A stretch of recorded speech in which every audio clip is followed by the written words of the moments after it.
All right, Saturday night, UFC 310. They announced the next couple of UFC pay-per-views in a row. UFC 311 looks absolutely stacked. And UFC 312, which is what this video is about, they announced the rematch between the one and only Sean Strickland and Dricus Du Plessis. That is correct. A rematch. A year in the making. It is set. It is going down once again back in beautiful Sydney, Australia. Now, Sean Strickland didn't want to go there. He did not want to go back down to Sydney, but sometimes you got to do as you're told. You got to suck it up. You got to pack a bag, fly to the other side of the world and kick some ass. And that's what he's going to have to do. He's going to have to beat the champion solidly this time, because we know the first time out, Strickland feels that he was robbed, okay? And a lot of people felt that way. I was on the side of the camp that thought Dricus Du Plessis won the first fight. This video isn't about that. It was a close fight either way. I thought Dricus he landed the bigger shots. He landed a few takedowns here and there. Sean did get up really, really quick, but it was a close fight. And both men know that. And both men better be on their A game. And Sean Strickland's got a little bit of a history defying the odds in Sydney, Australia. And he had the people eating out of the palm of his hand. Let's fucking go! Let's fucking go! God damn, you guys are fucking awesome. They all loved him. They loved the way that he went after Israel Adesanya and all the rest of it. At the press conference, you had people cheering for him and going crazy. I'm ready to embrace the Bisping, to give up the fucking eye. And he's going back down under to fight for the freedom of the people of Australia. I care about you guys.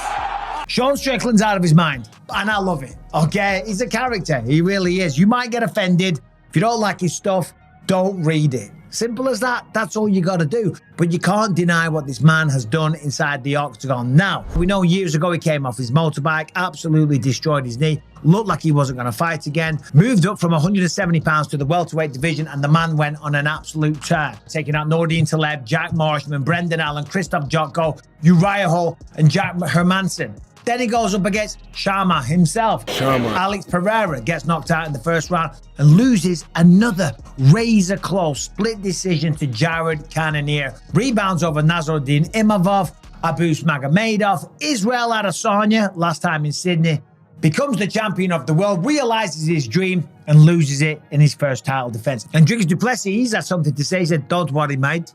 I can't do a South African accent, but he said, "Don't worry, mate. This time it won't be a robbery. It will be a murder."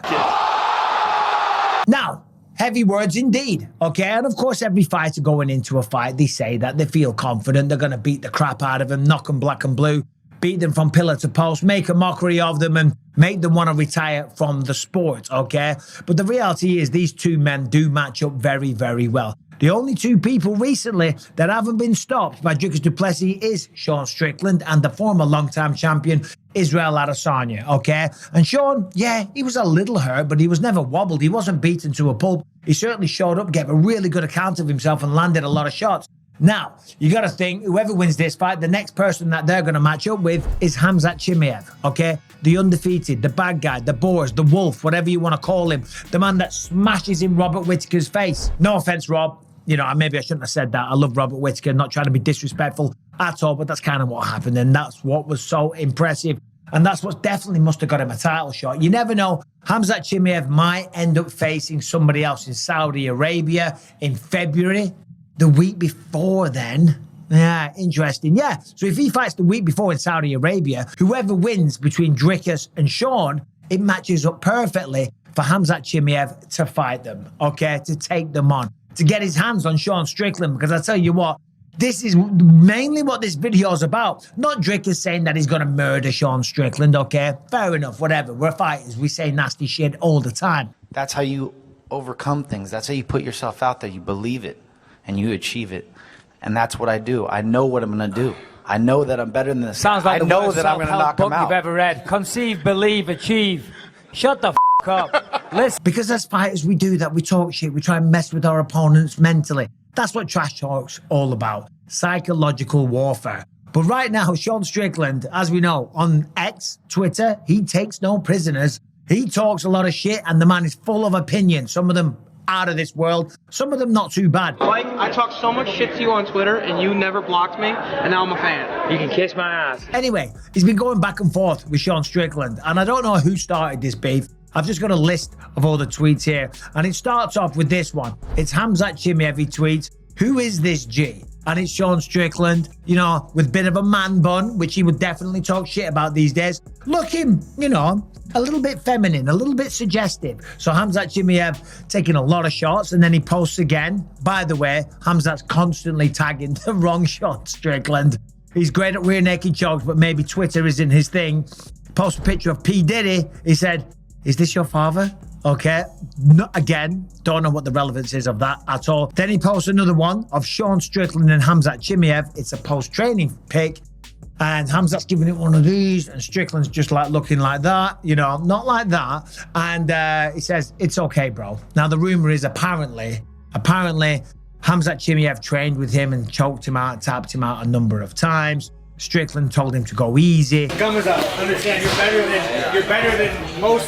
than everybody. So just don't hurt people. Strickland has come out and said, "Yeah, I was telling him to take it easy on other people." He was going with 3-on-1 guys, and he was going full bore, or full bores, as you might want to call him, which, you know, less experienced fighters using them as a punch bag, teeing off on them. It's not necessarily the done thing. However, you step in the gym, you spar with someone like Boris, got to keep your hands up and defend yourself at all times.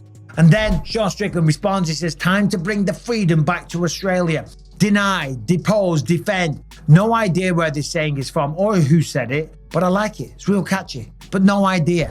Sean Strickland knows exactly what he's talking about there, and there'll be another video on this channel in a little bit where we talk about that. Me and Paul Felder, we talk about it on the Believe You Me podcast. So check that out. Now, Strickland goes full scorched earth, as the people say these days. Here's what he said.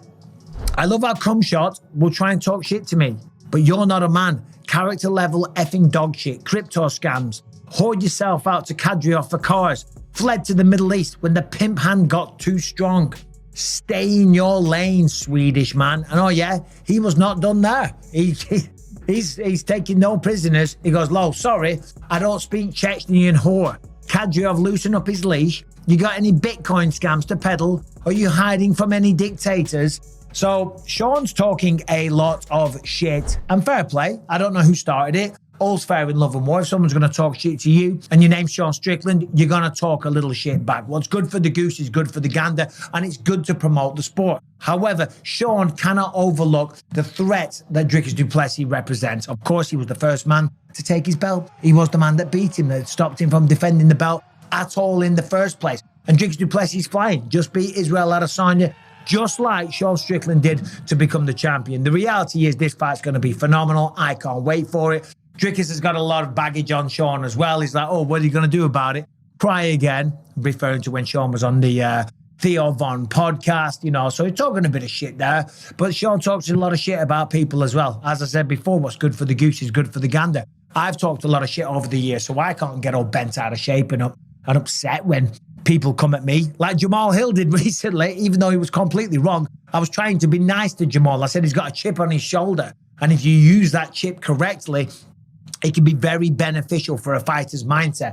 But regardless, all the best to Jamal Hill in his upcoming fight with Yuri Prohaska. See that evolution? I have matured. I'm not clapping back. I'm not talking shit. And it's not because the guy's one of the best light heavyweights on the world. Might have something to do with it. No, I ain't fighting anybody right now because I still got a goddamn sore neck. Anyway, Dricus versus Sean Strickland. Who takes that? Do you think Sean Strickland is a little bit distracted with all this Khamzat Chimaev stuff? And do we think that he needs to be a little bit careful? He ever finds himself over his Chechnya, Sean Strickland might be a dead man. Anyway, thank you for watching. Videos will be coming thick and fast every single day. The neck is improving a little bit, baby steps, but we are getting there. We are making improvements day by day. Anyway, thank you for watching. Subscribe, ring the bell, leave a comment. See you soon.